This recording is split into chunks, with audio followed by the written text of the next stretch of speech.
तेव्हा प्रकाशाचा किरण जन्माला येतो. स्त्रियांना शिक्षण नव्हतं, दलितांना मान नव्हता आणि न्याय फक्त काहींचाच हक्क मानला जात होता. अशा काळात एक असामान्य बाई धडधडत्या हृदयाने समाजासमोर उभ्या राहिल्या. त्या म्हणजे सावित्रीबाई फुले. शिक्षण म्हणजेच शांती आणि समानता म्हणजेच न्याय हे त्यांनी जगाला दाखवून दिले. गरीब, दलित व अनाथ मुलींना हात देत त्यांना नुसतं अक्षरज्ञानच नाही तर समाजात मान मिळवण्याचा, अधिकार मिळवण्याचा आवाजही दिला. आज आपण बघत असलेला न्यायाचा मार्ग, विचारांचा प्रकाश याची पहिली किरण म्हणजे सावित्रीबाई फुले. ज्या समाजात मुलींना शिक्षणाचा हक्क नव्हता तिथे मुलींच्या भवितव्यासाठी स्वतःचे आयुष्य अर्पण करणारी महान स्त्री म्हणजे सावित्रीबाई फुले. या त्यांच्या पावलांवर आधारित आजचे आपले नाटक शांततेची आणि न्यायाची पहिली किरण सावित्रीबाई फुले. या नाटकाची सुरुवात आपण सावित्रीबाईंना समर्पित गीताने करूया.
यांचा मनोगत व्यक्त करण्यासाठी मी प्रिशा हिला मंचावर बोलवत आहे.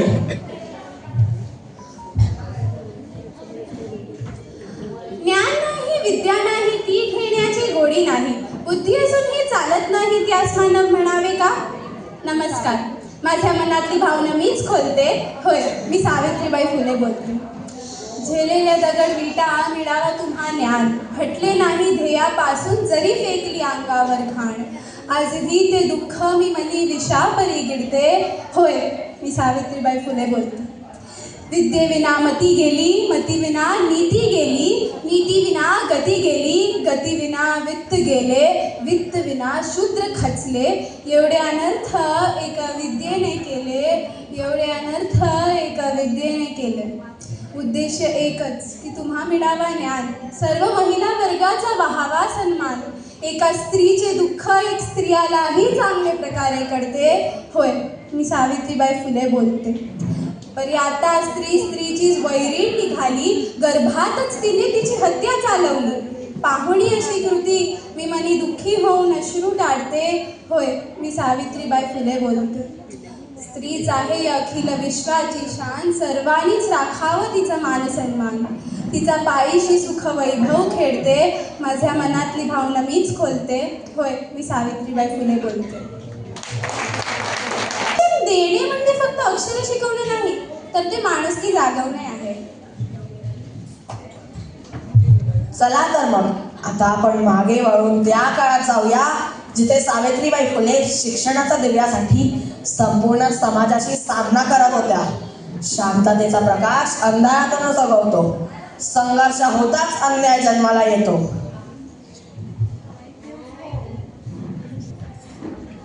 सावित्री, हे बघ मी तुझ्यासाठी काय आणलंय. हे काय आहे?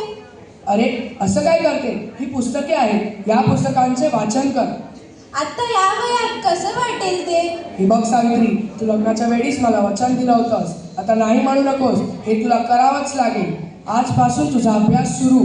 अहो पण लोक काय म्हणतील, बदनामी होईल आपली, लोक थुतू करतील आपल्यावर. स्त्रिया घरातल्या कामातच बरे वाटतात, असं बाहेर जाऊन नाही हो. सावित्री, लोक काय म्हणतील याची भीती मनात ठेवू नकोस. समाजातील अंधार एका दिवसात नाहीसा होत नाही, पण ज्ञानेचा एक दिवा पेटवला की उजेड आपोआप पसरतो. सावित्री, घाबरू नकोस. आजपासून इतिहास घडवूया. अशा प्रकारे ज्योतिराव फुले सावित्रीबाईंना शिक्षणाचे महत्त्व पटवून देतात व त्यांना शिकवतात. सावित्रीबाईंचे शिक्षण पूर्ण झाल्यानंतर त्यांना समाजातील इतर मुलींना शिकवायला प्रेरितही करतात. सावित्रीबाई दप्तर घेऊन तयार होतात. ज्योतिराव त्यांच्यासोबत असतात.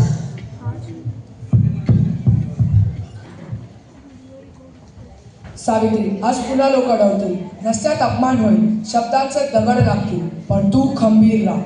पण लक्षात ठेव, आपण मागे हटलो तर हजारो मुलींचे भविष्य अडकेल. तू शिकवशील आणि तुझ्या पावलांनी या समाजाला नवी वाट मिळेल. लोकांच्या गैरसमजावर मात करण्याचा एकच मार्ग, ते म्हणजे शिक्षण. मुलींना शिक्षण दिल्याशिवाय मी थांबणार नाही. लोकांचे टोमणे, अपमान, दगड सगळं सहन करते मी, कारण मला माहीत आहे या वेदना नाही, या बदल्यांचा जन्म वेदना आहे. आज जेव्हा मी शाळेकडे जात असते तेव्हा माझ्या पावलांखाली रस्ता नसतो, इतिहास घडत असतो. तुमच्यासोबत उभी राहून मला माझं कर्तव्य सापडलं आहे. हीच ती मुलींची शाळा उघडली आहे. ही नेट तिच्या नवऱ्याने. वेडेपणा थांबव. या गावात मुलींना शाळा नाही. गरीबच स्त्री शिकली तर समाज बिघडतो. समाज बिघडत नाही. ज्ञान हा अंधार नाही, तो प्रकाश आहे.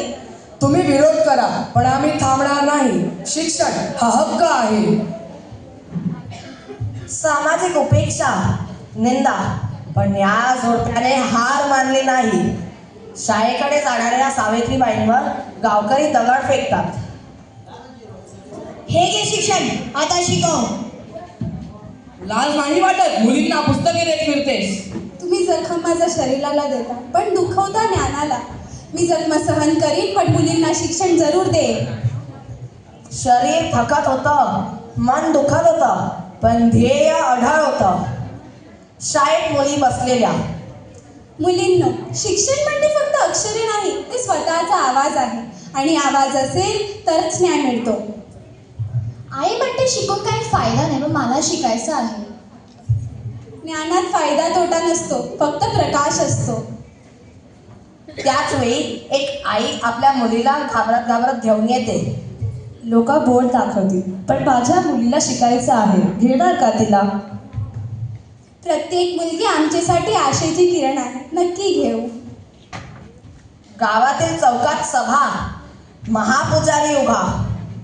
ही बाई मुलींना शिकवते. आमचा धर्म भ्रष्ट केला या बाईंनी. स्त्रियांना शिक्षण देणे धर्मविरोधी आहे. मुलींची शाळा बंदच केली पाहिजे. धर्म अज्ञान शिकवत नाही. ज्ञान थांबवणारे धर्म नाही, भीती असते. आता तुम्ही आम्हाला शिकवता धर्म काय आहे. तुम्हाला तर या गावातून हकलून टाकलं पाहिजे. तुम्ही लपून छपून मुलींची शाळा उघडली आणि आमचा धर्म भ्रष्ट केला. स्त्री शिक्षण म्हणजे घोर पाठक हो. लक्षात येत आहे ना? स्त्रियांना शिक्षण देते, मग शेठ का म्हणावं आता? बाईने शिकून करायचे काय. स्त्रियांना घरात कोंडा, रांना वाडा आणि उष्टी करा म्हणावं आता. बायकांची लायकी उमराच्या आत. पुरुषांची बरोबरी करायची आहे तुला. हो बाळकला. बाहेर स्त्री शिकली तर घरात बुद्धी येते, पिढ्या घडतात. ज्ञानाला अडवे राहणे म्हणजे समाजाचे भवितव्य रोखणे. गावकरी एकमेकांकडे पाहू लागतात. विचार बदलू लागतो. शाळेत मुलगी पहिल्यांदा नाव लिहिते. बाई, मी माझं नाव लिहिलं. तू फक्त तुझं नाव नाही, इतिहासात तुझी ओळख लिहिली आहेस. गावकरी ते पाहतात. आश्चर्यचकित होतात. हे चुकीचं नाही. मुली शिकल्या तर घर समाज दोन्ही मजबूत होते. माफ करण्यासारखं काही नाही. विचार बदला ह्यापेक्षा मोठे समाधान नाही. शिक्षण देणे म्हणजे फक्त वाचन शिकवणे नाही, तर ते स्वाभिमान, समानता निर्माण करणे आहे. हे लक्षात ठेवा. शिक्षणाची ओळख म्हणजे न्याय. शिक्षणाचा क्रांतीचे जे बीज सावित्रीबाईंनी पेरले ते आज जगभर फुलत आहे.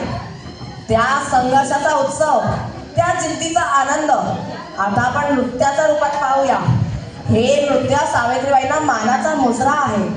ज्ञान, न्याय आणि समानतेला समर्पित. तुझी तुझी लढाई स्वाभिमानी हक्कासाठी तुझी ही अंगाई गाती दिशा दाही क्रांती सूर्य तुझी या पाठी तुझे लला सवार नाही थांबली जुगारुनी रूढी पुढेच चालली धर्मतेचा ध्यास घेतला उभी सुधारणा समाज भिडे गेली ज्ञान ज्योती तुझ्यामुळे तुलाच जीवन समर्पिले सावित्री आई सावित्री आई नमन तुझ्या पायी हो सावित्री आई सावित्री आई सावित्री आई वरदान माझे हो सावित्री आई